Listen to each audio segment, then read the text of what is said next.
Yeah, so hi. My name's Brian Hines. My credentials for being here is that I'm a depressed person. And I've got some cred about this because I have here an after visit summary from a visit with a mental health nurse practitioner on Monday that said I've got a single severe current episode of major depressive disorder without psychotic features. So the good news is, hey, no psychotic features. I'm making sense, right? I'm in touch with reality. And my problem is that this reality sucks right now. So I'm a blogger. I'm a writer.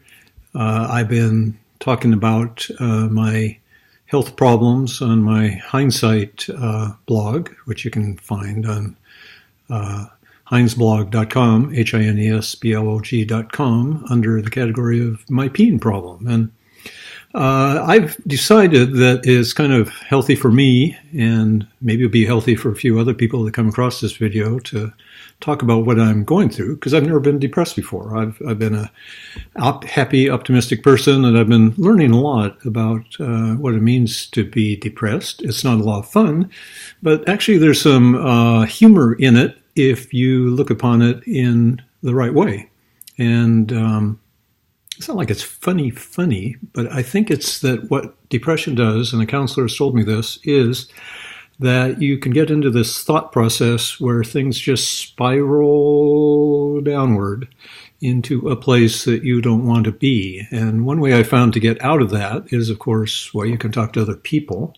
But we live on the country. I don't have tons of friends or intimate friends that I can talk about my problems with. And so one way for me to get a little perspective on myself is to look at myself from the outside, so to speak, rather than being immersed inside my head, which is not really a great place to be. I wrote about this recently in a blog post called, I believe, I got to refresh my memory by looking at some notes here, Too Depressed to Do Anything Else, I'll write about my depression. So, and natural outgrowth of that is to talk about my depression on YouTube. So I'm going to make probably a series of these because who knows how long I'll be depressed. Got to take advantage of it while it lasts. I've got some medication here, also mirtazapine. I think it's called, Remeron is the brand name. It's supposed to work in 3 to 4 weeks. So who knows, maybe in that long I won't be depressed, and then I'll lose my credibility to make YouTube videos about depression. So, man, here's my chance. I guess the first thing I want to say, and this is kind of my serious part, well, no, actually, that isn't the first thing I'm going to say. The first thing I'm going to say is just how shitty depression is, because in my case, it came after some health problems. The first health problem, number one, was urinary retention. Fun little topic, right? You get old, your prostate enlarges, bladder expands, finally it just doesn't work very well, you can't pee. You have to have an indwelling catheter, which means a catheter attached to your penis, which isn't a lot of fun, believe me.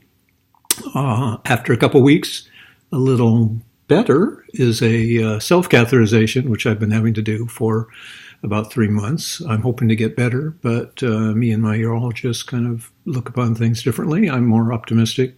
I'm going to get a second opinion. So that's one problem. That kind of life just slams you down. You say, man, this is shitty. This is fucked up. I feel sad. And then after maybe 6 weeks of that, suddenly I get leg cramps at night.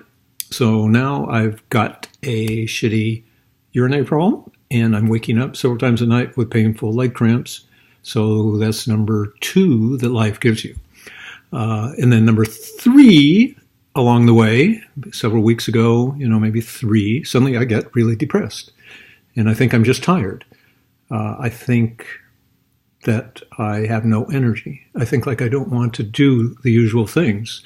I tell my wife about this, who is thankfully, a retired psychotherapist, and she says, Brian, you're not tired, you're depressed. And I go, whoa, okay, never been depressed.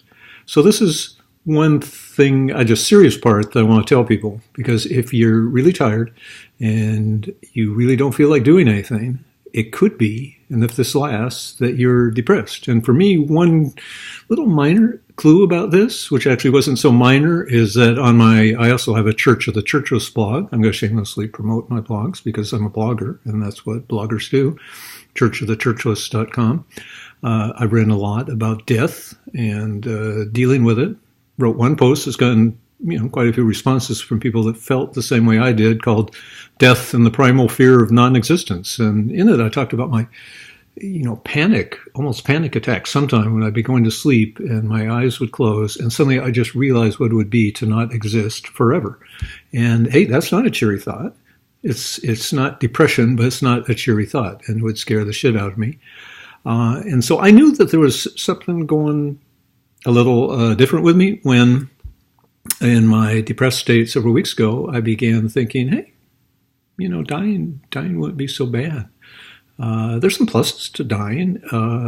Number one is that you're not alive and you're not depressed and you're not hurting and you don't have anything to worry about because you don't exist. And then there was, of course, a realistic part of me that said, Jesus, even though I don't believe in God, I still say, Jesus, you're the guy that's afraid of death, and here you are thinking about it. So, not really thinking about suicide, even though I have to admit it went through my mind a few times. I just have to be honest about that. So look, if you're tired, if you feel like life has no meaning, if you're hopeless, you could be depressed. I'm not a psychiatrist. I don't even know much about depression, but I know what it feels like from the inside, and I know that you need to get help.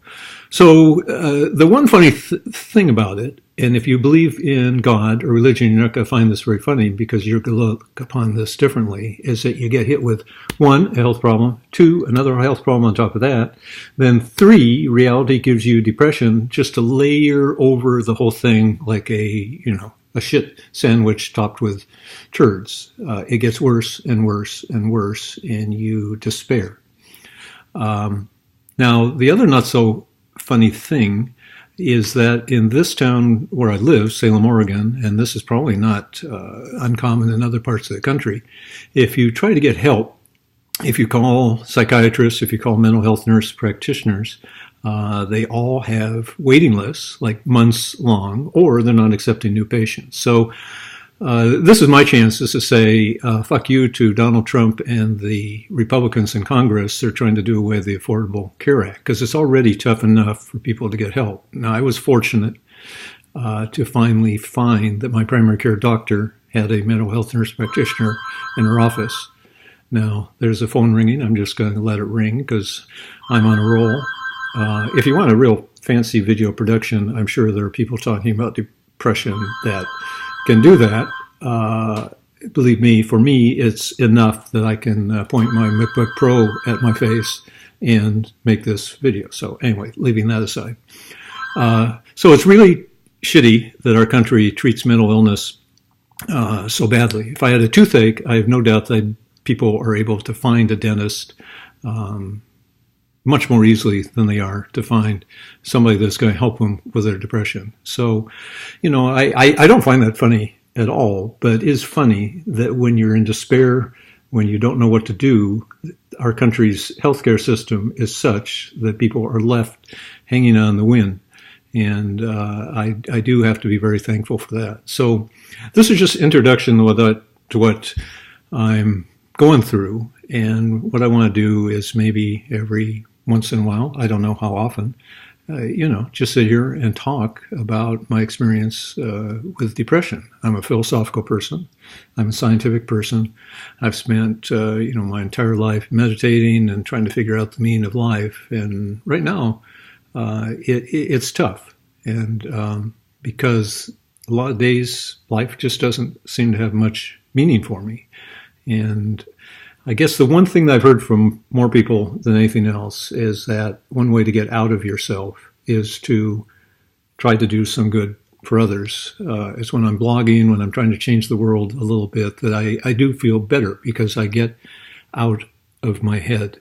And I'll just end by saying that the blog post where I wrote about Too Tired About Depression all I can do is write about it, is I came up with two conclusions. in that. I've got a lot more to say because I'm a really wordy person, as you can tell, and I'm a writer and a blogger. And one is that I just don't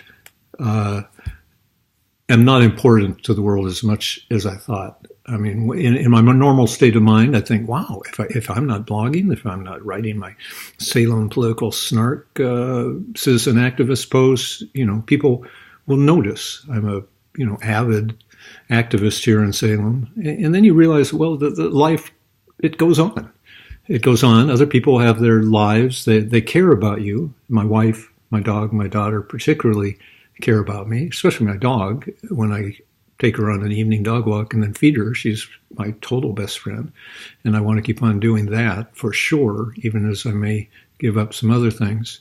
But we realize that when you're depressed and you're not as active as you used to be, life goes on for other people. So it's kind of up to me to make the world, to adjust myself to my different self inside here, because the world is going to go on without me. And the second thing is that even I don't matter as much to me as I thought I did, because I had this image of myself as an optimistic, active, healthy person. You have a vision of your life with a certain trajectory is going to go zoop. And, it doesn't mean that it's actually going to go that way. So you have to realize that as some parts of you fall away and don't become as important, or as you're not as capable of doing those things as you were, it's not a horrible thing. I've always been kind of a quasi-Buddhist, and I guess I'm becoming more of a quasi-Buddhist, that life has changed.